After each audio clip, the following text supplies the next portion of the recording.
Hello, this is Microphone Media. Please like, subscribe, and share. Thank you. ማእከላይ ኮሚቴ ህዝባዊ ወያነ ሓርነት ትግራይ ማእከላይ ኮሚቴ ህዝባዊ ወያነ ሓርነት ትግራይ ካብ 29 መጋቢት ክሳብ 3 ሚያዝያ 2017 ዓ.ም ኣብ ዘካየዶ ስሩዕ ኣኼባ ኣፈጻጽማ መደባት ሕሉፍ 6 ዋርሕን ትልምቐጻሊ 6 ዋርሕን ገምጊሙ ዘጽደቐ እንትኾን ኣብ ከባቢና ዘሎ ልዑል ቆላሕታን ጥንቃቐን ዝሓትት ዞባዊ ምዕባለን ጂኦፖለቲካዊ ኩነታትን ንትግራይ ብዝህልዎ ጽልዋ ብምግምጋም ኣንፈታ ተቐሚጡ ኣኼብኡ ብዓወት ዘኣዚመሎ ህዝቢ ትግራይ ብሰንኪ ኣብ ልዕሊኡ ዝተፈጸመ ጆኖሳይዳዊ ኩናት ዝበጽሖ ኩሎ መዳያዊ ጉድኣት ከይኣክል ድሕሪ ምፍራም ስምምዕ ፕሪቶርያ እውን ነቲ ጉድኣት ብኻሊእ መልክዕ ዘቐጽል ካብ ስምምዕ ፕሪቶርያ ዝወፀን ሕገ መንግስታዊ ስርዓት ዘፍረሰን ብውሽጥን ብደገን ዝተዋደደ ሓድነት ህዝቢ ትግራይ ናይ ምብታን ምንቅስቓስ እናተገበረ ጸኒሑ እዩ ግና ብሳላ ዝተዋደደ ቃልሲ ኩሎም ስትራቴጂካዊ ዓቕምታት ትግራይ እቶም ሽርሕታት ክፍሽሉ ጀሚሮም ኣለዉ ስለዝኾነ ብመሰረት ስምምዕ ፕሪቶርያ ህዝባዊ ወያነ ሓርነት ትግራይ ህዝቢ ትግራይን ሓይልታት ጸጥታ ትግራይን ብዝኣመንሉ መንገዲ ምስ መንግስቲ ኢትዮጵያ ብምርድዳእ ኣመራርሓ ግዚያዊ ምምሕዳር ትግራይ ምትዕርራይ ተጀሚሩ ኣሎ በዚ መሰረት ብውድብና ህዝባዊ ወያነ ሓርነት ትግራይ ፕሬዝደንት ግዚያዊ ምምሕዳር ኮይኑ ንኽመርሕ ዝተወከለ ሌተናል ጀነራል ታደሰ ወረደ መደራድርትና መንግስቲ ኢትዮጵያ እውን ተስማዕሚዕሉ ስርሑ ብዕሊ ጀሚሩ ኣሎ ስለዚ ዝባኸነ ግዜ ኣካሓሕስና ኣብ ኢድ ወረርቲ ዝሳቐ ዘሎ ህዝብና ሓራን ምውፃእ ግዛታዊ ሓድነትና ንመውሓዝ ተመዛበለን ዝተሰደደን ህዝብና ድሕንነቱ ተሓልዩን አንበረበቱን መምላስ ሕውየትን ዳግመ ህንጸትን ንምርጋጽን ሰላም ጸጥታን ሰናይ ምሕዳር ንምንጋስ ዝበለጸ ዕድል ይፍጠር ከም ዘሎ ህዝባዊ ወያነ ሓርነት ትግራይ ይኣምን ካብዚ ብምብጋስ እዞም መሰረታዊ ሕቶታት ህዝብና ንምዕዋት ውድብና መላእ ኣመራርሕኡ ኣባላቱን ህዝብን ለዓኢሉን ወዲውን ተለኾታት ግዚያዊ ምምሕዳር ንምዕዋት ግቡኡን ምፍጻም ከም ዝረባረብ እናረጋገጸ በዛ ኣጋጣሚ ዝምልከቶ ኩሉ ግቡኡን ክዋጻእ ጻውዒት ይቕርብ ምኽባር ልዕልነት ሕጊ ናብ ሕቶ ዘይኣቱ ኮይኑ ህዝቢ ትግራይ ንኩሉ ዓይነት ፖለቲካዊ ኣረኣያታት ብመዓረዝ እተኣናግድ ህዝቢ ከም ዝኾነ ዝፍለጥ እዩ ስለዝኾነ ብምኽንያት ዝተፈጠረ ፖለቲካዊ ኣፈላላይ ካብ ትግራይ ወፂኻ ምኻድ ይኹን ካብ ሰላማዊ ፖለቲካዊ ቃልሲ ወፃእ ካሊእ መንገዲ ምንዳይ ንህዝቢ ትግራይ ዘይምጥን ተግባር ምዃኑ ብምርዳእ ህዝባዊ ወያነ ሓርነት ትግራይ ብሄራዊ ረብሓታት ህዝብና ኣብ ዝምልከቱ ጉዳያት ሓበራዊ ምርዳእን ምፍጣር ምስ ኩሎም ኣካላት ተቀራሪቡ ንምስራሕ ቅርብ ምዃኑ እናረጋገጸ ብዝተፈላለዩ ምኽንያታት ዝተንጠባጠቡ ዓቕምታት ብምትእኻብ ሰላማዊ ፖለቲካዊ ቃልሱ ኣጠናኺሩ ክቕጽል እዩ ኣብ ዝሓለፉ 2 ዓመታት ግዚያዊ ምምሕዳር ትግራይ ኣብ ህዝባዊ ኮንፈረንስ ተዋህቦ ተልእኾታት ብግቡእ ክፍጽም ብዘይምኽኣሉ ህዝብና ንተወሳኺ ስቃይን ሓሳረ መከራን ዘሳጥሐ ውዙፍ ስራሕቲ ከም ዘለና ዝፍለጥ እዩ ስለዝኾነ ስቃይ ህዝብና ንክሓጽር ኣብ ዘለና ውሱን ግዜ ተረባሪብና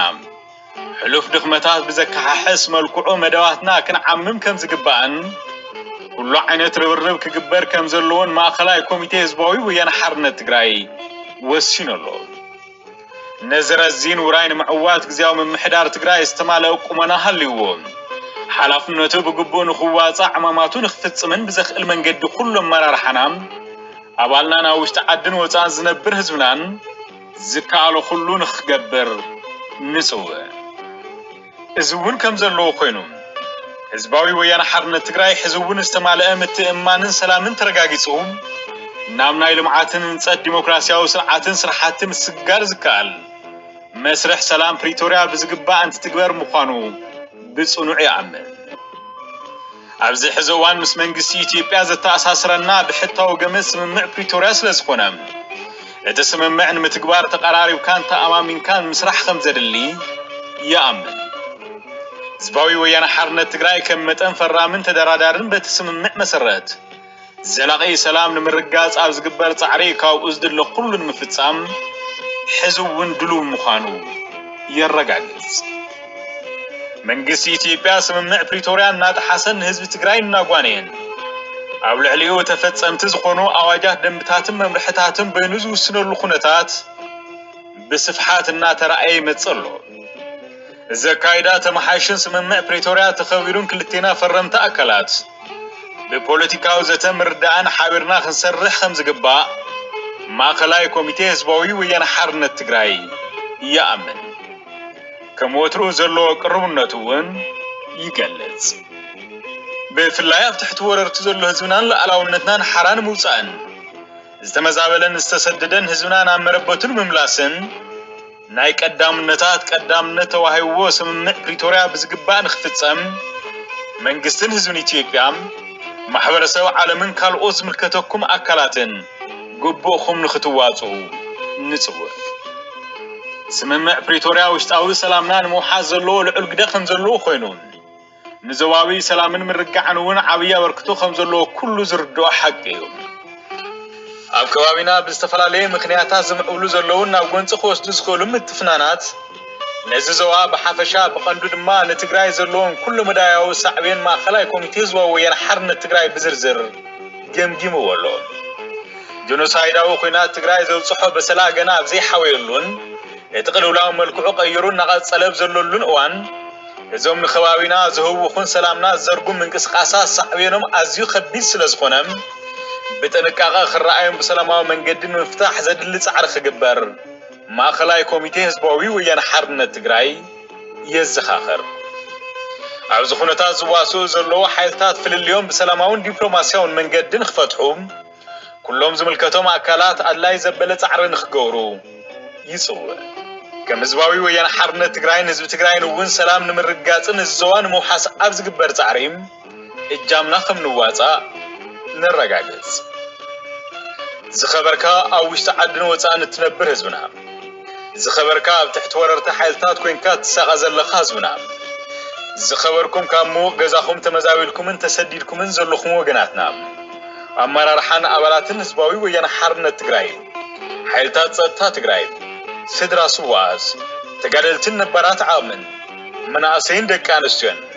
ብዘካየድኩምዎ ዘይተሓለለ ቃልስን ዘርአኹምዎ ጽንዓትን እቲ ንቁልፊ ሓላፍነት ግዝያዊ ምምሕዳር ትግራይ ተቆጻጺሩ ዝጸንሐ ጉጅለ ብሄራዊ ክሕደት ክገልጽን ግዝያዊ ምምሕዳር ትግራይ ብንቡር ንኽመዓራረን ጥጡሕ ባይታ ፈጢርኩም ኣለኹም። ዘለኩም ኩሉ ዓይነት ጸገማት ተጻዊርኩም ቀዳምነት ክወሃቦ ዝግባእ ኣጀንዳ ዓሲልኩም ንዘካየድኩምዎ ቃልሲ ህዝባዊ ወያነ ሓርነት ትግራይ ዘለዎ ክብሪ ዝለዓለ ምዃኑ እናገለጸ ተባራዕቲ ሕቶታት ህዝቢ ትግራይ ንምምላስ ግዝያዊ ምምሕዳር ትግራይ ኣብ ዘካየዶ ኩሉ መዳያዊ ምንቅስቓስ ህዝባዊ ወያነ ሓርነት ትግራይ ታሪኻዊ ግቡእ ከም ዝፍጽም ደጊሙ የረጋግጽ። ዘለዓለማዊ ክብርን ሞገስን ንስዋኣትና።